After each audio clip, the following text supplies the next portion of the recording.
हे everyone, UPSC EPFO exam के लिए हमारी लेबर लॉ की सीरीज जो चल रही है इसमें हम आज डिस्कस करेंगे minimum wages act 1948। Already 5 videos upload हो चुके हैं जिसमें हमने 5 डिफरेंट एक्ट्स ऑलरेडी डिस्कस किए हैं और उनमें से एक्ट्स हमारे ट्रेड यूनियन एक्ट हो गया, industrial employment standing order act, child labour act, unorganised worker act and minimum and maternity benefit acts. ये एक्ट्स हम ऑलरेडी डिस्कस कर चुके हैं और इस वाले वीडियो में हम मिनिमम वेजेस एक्ट को डिस्कस करेंगे। अगर तुमको इन सब चीज़ों वीडियो की लिंक्स चाहिए तो इस चैनल के इस वीडियो के डिस्क्रिप्शन में तुम्हें प्लेलिस्ट की लिंक मिल जाएगी। उस प्लेलिस्ट में सब वीडियोस डले हैं और जो आगे आने वाले वीडियोस हैं वो भी उसमें ऐड होते जाएंगे। ओके, सो हम मिनिमम वेजेस एक्ट 1948 को स्टार्ट करते हैं। हम इसको कवर करेंगे ऑफिशियल गवर्नमेंट डॉक्यूमेंट से, जैसे कि हम सब एक्ट्स को कर रहे हैं, ताकि कोई भी चीज़ मिस ना हो और हम इस तरह से इसको कंप्लीट करेंगे ताकि हमारा कोई भी टाइम वेस्ट ना हो। Okay, so let's start. तो मिनिमम वेजेस एक्ट 1948 को स्टार्ट करते हैं। अब देखो, इसमें केवल इंपॉर्टेंट चीज पढ़ेंगे, जो इसके इंपॉर्टेंट सेक्शन इंपॉर्टेंट प्रोविजन है उसी उसको पढ़ेंगे। देखो, एडल्ट क्या होता है, एडल्ट, एडोलेसेंट, इन सब की डेफिनेशन हम चाइल्ड लेबर एक्ट में ऑलरेडी पढ़ चुके हैं। उसी की सेम डेफिनेशन है कि चाइल्ड क्या होता है, इन सब की डेफिनेशन पहले पढ़ चुके हैं, सेम डेफिनेशन है। एक इंपॉर्टेंट डेफिनेशन जो इसमें ऐड होती है वो होती है कि cost of living index number क्या है। अब देखो, जो लिविंग कॉस्ट ऑफ लिविंग है वो जिस टाइप से जिस नंबर से कैलकुलेट करते हैं वो कहलाता है cost of living index number. सीधी सी डेफिनेशन है इसकी, ठीक है। अब ये नहीं आएगा कि cost of living index number की डेफिनेशन क्या होती है, ये आएगा कि cost of living index number किस एक्ट से रिलेटेड है। ये इस टाइप के क्वेश्चंस आते हैं। तो cost of living index number किससे रिलेटेड है, मिनिमम वेजेस एक्ट 1948 से रिलेटेड है, याद रखना। नेक्स्ट, हमारे एम्प्लॉयर्स, वही सेम चीज़ है कि एम्प्लॉयर जो होते हैं फैक्ट्री में कौन सा आएगा, मैनेजर आएगा, सब चीज़ों में उतना टाइम वेस्ट करने की जरूरत नहीं, क्योंकि इससे कुछ नहीं आता।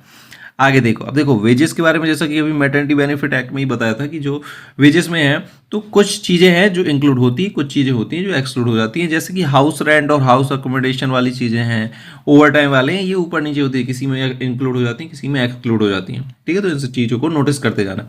अब देखो, इस वाले में क्या क्या इंक्लूड होगी, वेजेस में जितनी सैलरी वगैरह है वो इंक्लूड होती है और साथ ही साथ इसमें इंक्लूड क्या होता है, हाउस रेंट अलाउंसेस। अब इसमें इंक्लूड क्या नहीं होगा, house accommodation, supply of light, water, medical attendance, ये सब इंक्लूड नहीं होगा। Provident fund, travelling allowances, gratuity हो गया, ठीक है, स्पेशल एक्सपेंसिव, ये सब चीज़ें इसमें इंक्लूड नहीं होंगी, ठीक है। तो इन सब चीज़ों को नोट करते जाना। एक पेन और पेपर ले लो, जो चीज़ मैं बता रहा हूँ, जौन से इंपॉर्टेंट सेक्शन बता रहा हूँ उन सब चीज़ों को नोट करते जाना। ओके, आगे देखो, fixing of minimum rate of ways. अब इस जो मिनिमम रेट ऑफ वेजेस है ये कौन डिसाइड करेगा, ये डिसाइड करेगा एप्रोप्रिएट गवर्नमेंट। अब देखो, इसमें एप्रोप्रिएट गवर्नमेंट क्या है, एप्रोप्रिएट गवर्नमेंट वही चीज़ है जो हम अभी तक पढ़ते आ रहे हैं कि एप्रोप्रिएट गवर्नमेंट कौन कौन सी होगी। सेंट्रल गवर्नमेंट कहाँ कहाँ होगी, जहाँ पर railway administration, mine, oil field और मेजर पोर्ट्स की बात होगी वहाँ पर सेंट्रल गवर्नमेंट होगी। और बाकी हर अदर केस में, in every other case there will be, जो एप्रोप्रिएट गवर्नमेंट होगी वो क्या होगी, स्टेट गवर्नमेंट होगी। ओके, तो ये जो यहाँ पर minimum rate of wages decide करता है कौन डिसाइड करता है, एप्रोप्रिएट गवर्नमेंट डिसाइड करती है, ठीक है। आगे देखो, अब ये जितने भी मिनिमम रेट ऑफ वेजेस हैं ये जो डिसाइड कर देगा, तो डिसाइड करने के साथ उसको फिर रिवाइज करना पड़ेगा। तो रिवाइज करने का जो टाइम पीरियड दिया गया ये बहुत इंपॉर्टेंट है। रिवाइज करने का जो टाइम पीरियड दिया गया वो दिया गया है कि जो रिवीजन है वो कभी भी 5 ईयर्स से आगे नहीं जाएगा, ठीक है, पर कभी कभार आगे जा सकता है। तो उसमें जब तक जो रिवाइज नहीं होगा तो पुराना वाला ही चलेगा। तो इसका जो इंटरवल है वो क्या है, शैल नॉट एक्सीड 5 ईयर्स, इसको याद रखना। आगे देखो, अब जो स्टेट गवर्नमेंट है वो रिफ्यूज कर सकती है कि हमें इनके कुछ सेक्शन ऑफ ऑफिसर्स के लिए, कुछ सेक्शन ऑफ वर्कर्स के लिए हमें मिनिमम रेट ऑफ वेजेस नहीं डिसाइड करना है, ठीक है, अनाउंस नहीं करना है। वो कब ये कह सकती है, जब उस इन एम्प्लॉयमेंट में 1000 से कम एम्प्लॉयज़ होंगे तो वो स्टेट गवर्नमेंट उसके लिए मिनिमम वेजेस को डिसाइड करने से मना कर सकती है। पर जब 1000 से ज़्यादा हो जाएगा तो वो उसके लिए मिनिमम वेजेस को अनाउंस कर सकती है, ठीक है। आगे देखो, ये कुछ इंपॉर्टेंट डेफिनेशंस हैं। मिनिमम टाइम रेट क्या होता है, मिनिमम टाइम रेट होता है जब मिनिमम जो रेट ऑफ वेजेस है वो टाइम वर्क के बेसिस पे होता है तो वो कहलाता है मिनिमम टाइम रेट। जब पीस वर्क के बेसिस पे होता है वो कहलाता है मिनिमम पीस रेट। अब एक आता है गारंटीड टाइम रेट, ये इंपॉर्टेंट है।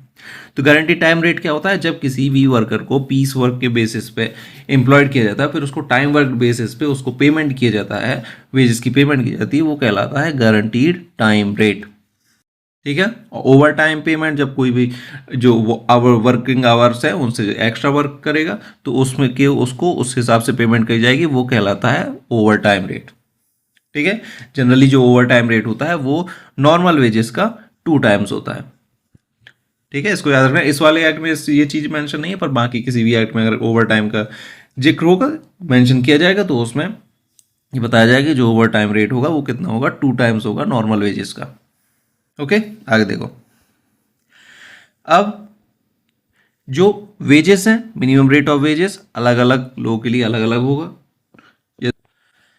डिफरेंट शेड्यूल्ड एम्प्लॉयमेंट्स के लिए अलग अलग होगा, डिफरेंट क्लास ऑफ वर्कर्स के लिए अलग अलग होगा, एडोलेसेंट, एडल्ट्स, चिल्ड्रन, अप्रेंटिसेस, इन सब के लिए अलग अलग होगा। ठीक है, आगे देखो। अब मिनिमम रेट ऑफ वेजेस किस कौन कौन से बेसिस पे डिसाइड किया जाता है? It can be decided on hour basis, day basis, month, और अलग भी कोई और पीरियड भी इसका यूज किया जा सकता है इसको डिसाइड करने के लिए। स्टेट अमेंडमेंट्स हमें नहीं पढ़ना है, ठीक है, हमारे लिए इंपॉर्टेंट नहीं है हमारे एग्जाम के लिए। आगे आओ, मिनिमम रेट ऑफ वेजेस में कुछ वेजेस होते हैं जो हमें पढ़ना है, ठीक है। अब मिनिमम रेट ऑफ वेजेस क्या क्या हो सकता है? मिनिमम रेट ऑफ वेजेस में इंक्लूड हो सकता है तुम्हारा बेसिक रेट ऑफ वेज, जो तुम्हारी बेसिक सैलरी है, प्लस एक कुछ स्पेशल अलाउंसेस। उन स्पेशल अलाउंसेस को क्या कहते हैं? उसको कहते हैं हम कॉस्ट ऑफ लिविंग अलाउंस कहते हैं। और ये किस चीज से डिसाइड होते हैं? They are decided on the basis of cost of living index number, जो कि हमने डेफिनेशन में पढ़ा था, ठीक है। तो एक हमारे जो मिनिमम रेट ऑफ वेजेस में हमारी जो वेज हो गई वो क्या हो गई?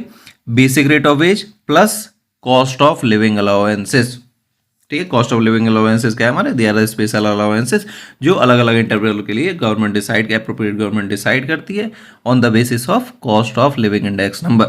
तो ये कहलाते हैं कॉस्ट ऑफ लिविंग अलाउंसेस। आगे देखो, दूसरा हमारे वेजेस हो सकते हैं जिसमें बेसिक रेट ऑफ वेज भी इंक्लूड होगा और cost of living allowance include हो सकता है और नहीं भी इंक्लूड हो सकता है। और इसी के साथ इंक्लूड क्या होगा? Cash value of the supplies, जो इसेंशियल कमोडिटीज की सप्लाई जो हम कंसेशनल रेट्स में प्रोवाइड करते हैं वो इसमें इंक्लूड हो सकता है, ठीक है। और थर्ड हो सकता है कि इसमें सब कुछ इंक्लूड हो, ठीक है, कि कॉस्ट ऑफ लिविंग अलाउंसेस भी, बेसिक रेट ऑफ वेजेस भी, और ये जो कंसेशनल रेट में कमोडिटीज प्रोवाइड करना ये भी उसमें इंक्लूड हो सकता है, ठीक है। तो 3 टाइप के वेजेस उसमें बताए गए हैं, जिसमें सबसे इंपॉर्टेंट ये है कि कॉस्ट ऑफ लिविंग अलाउंसेस क्या है। आगे देखो, अब मिनिमम रेट ऑफ वेजेस को फिक्स करने का जो प्रोसीजर है वो क्या है, ये तुम्हें पता होना चाहिए कि इसमें जो एप्रोप्रिएट गवर्नमेंट है वो डिसाइड करने, मिनिमम वेजेस डिसाइड करने के लिए वो ढेर सारी कमेटी या सब कमेटी, जितना भी उसका मन होगा उतनी बना सकती है वो। और जब वो डिसाइड करेगी इन सब चीज़ों के लिए तो उसको at least not less than 2 month का नोटिस देना पड़ेगा।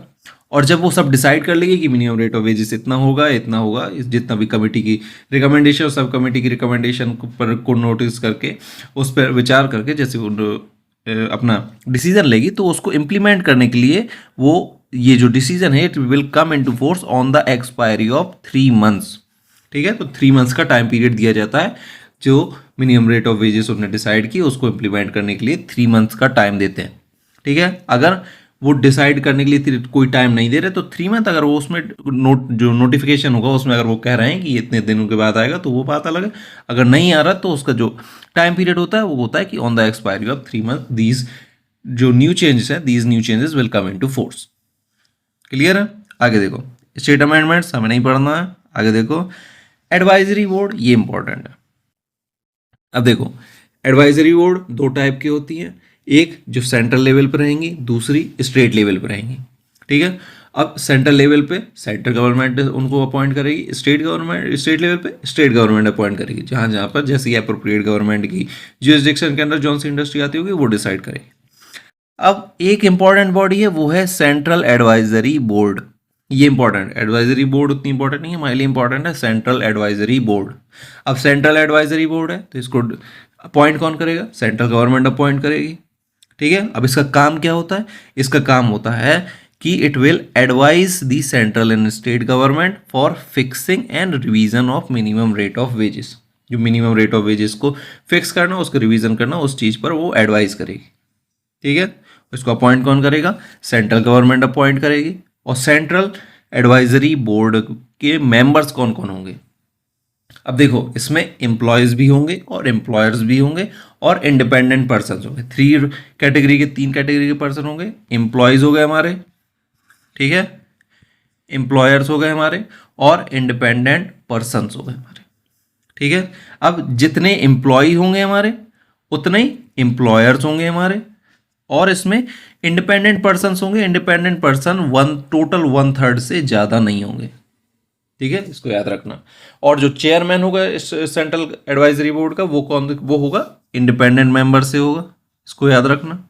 जितने एम्प्लॉयज़ होंगे उतने एम्प्लॉयर होंगे, और उसके 1/3 से ज़्यादा टोटल और नंबर ऑफ मेंबर से 1/3 से ज़्यादा जो होंगे इंडिपेंडेंट मेंबर्स नहीं होंगे, और इंडिपेंडेंट पर्सन में से ही एक चेयरपर्सन को चुना जाएगा। ओके। अब जो minimum rate of wages decide करने के लिए जो कमिटीज़ और सब कमिटीज़ बनाई जाती हैं, जो अभी हमने यहाँ पे पढ़ी थी, जो यहाँ पर कमिटीज़ और सब कमिटीज़ बनाई जाती हैं, उनके जो जो मेंबर्स रहते हैं, उनका जो कंपोजिशन रहता है वो भी यही सेम इसी तरह का रहता है कि उसमें एम्प्लॉयर्स रहेंगे जितने, उतने ही एम्प्लॉयज़ रहेंगे, और उसका जो 1/3 मेंबर से ज़्यादा नहीं होंगे वो इंडिपेंडेंट पर्सन रहेंगे, और इंडिपेंडेंट पर्सन में से चेयरमैन लिया जाएगा। वो कमेटी और सब कमिटीज़ का कंपोजिशन रहता है। आगे देखो, वेजेस इन काइंड। अब देखो वेजेस किस चीज़ पे होंगे, वेजेस होंगे कैश में पेड किए जाएंगे, और इसको काइंड में भी, काइंड मतलब सामान में भी पेमेंट की जा सकती है, कंसेशंस भी प्रोवाइड की जाती है, जैसा अप्रोप्रिएट गवर्नमेंट उस तरह से रूल्स बनाएगी, उस तरह से काम होगा। आगे देखो, ये इंपॉर्टेंट है, fixing hours for normal working days. ठीक है, अब इसमें हमें क्या देखना है, इसमें हमें देखना है कि जो भी काम करने वाले आवर्स होंगे उन्हें पहले से फिक्स किया जाएगा। हर हफ्ते में एक दिन का रेस्ट दिया जाएगा। अब देखो ये वाले जितने भी प्रोविजंस है ना, ये जब हम फैक्ट्रीज एक्ट 1948 पढ़ेंगे उसमें इसको डिटेल से पढ़ेंगे। ठीक है, उस वाले एक्ट में ये वाली चीज़ें बहुत ज़्यादा डिटेल से दी गई हैं, और अगर क्वेश्चन इस वाले टॉपिक से बनेगा तो उसी एक्ट से बनेगा। ठीक है, यहाँ पे केवल थोड़ी बहुत चीज़ें दी जाती हैं। यहाँ पर एक चीज़ बस ये है कि जब भी किसी भी का इंसान को अपने रेस्ट वाले दिन में, जब भी एक हफ्ते में एक दिन का रेस्ट देना कंपलसरी है, और उस रेस्ट वाले दिन में अगर उससे काम करवाया जा रहा है तो उसे जो पेमेंट करी जाएगी वो ओवर टाइम रेट पर दिया जाएगा। ओवर टाइम रेट मतलब twice the amount of the total wages to average pay. ठीक है, एवरेज पे का ट्वाइस अमाउंट दिया जाता है ओवर टाइम वर्क में। किसी किसी एक्ट में लिखा रहता है, किसी किसी एक्ट में नहीं लिखा रहता। इसमें मिनिमम वेजेस एक्ट में ये मेंशन नहीं है। ठीक है, आगे देखो, ये जितने भी प्रोविजंस हैं इसको एक रीडिंग दे लेना। ये जितने भी दिए गए हैं, ये क्लॉज हैं, इस सब में ये बताया गया है कि जो भी एम्प्लॉय है उसको कब कब ओवर टाइम वर्क के लिए पैसे नहीं दिए जाएंगे। ठीक है, कि अगर मानो कोई काम है वो अर्जेंट होगा, या फिर कोई ऐसा काम होगा जहाँ पर जिसे एक शिफ्ट में ख़त्म करना होगा, इस टाइप का अगर कोई काम होगा तो उसे जो है ओवर टाइम वर्क के लिए वो पैसे नहीं दिए जाएंगे। आगे देखो, ओवर टाइम वर्क के लिए ओवर टाइम रेट पे पैसे दिए जाएंगे, पता है। आगे देखो, wages of the worker for normal less than normal working days. अब देखो कभी कभार वो जितना काम उसको करना है, अगर उतना काम नहीं कर रहा है तो उसके पैसे जो है वो कटेंगे। ठीक है, अब कटेंगे कब, उसके लिए कंडीशन है। केवल एक केस में कटेंगे, जब वो in case where his failure to work is caused by his unwillingness to work. ठीक है, अगर मानो एम्प्लॉयर काम करने से काम नहीं प्रोवाइड कर पा रहा है, और उसको काम, जो एम्प्लॉय है वो काम करने के लिए अवेलेबल है, तो उसके पैसे नहीं कटेंगे। पर अगर जो एम्प्लॉय है वो काम करना ही नहीं चाहता तो उसके फिर पैसे कटेंगे। ठीक है, ये इंपॉर्टेंट नहीं, बस पता होना चाहिए सही।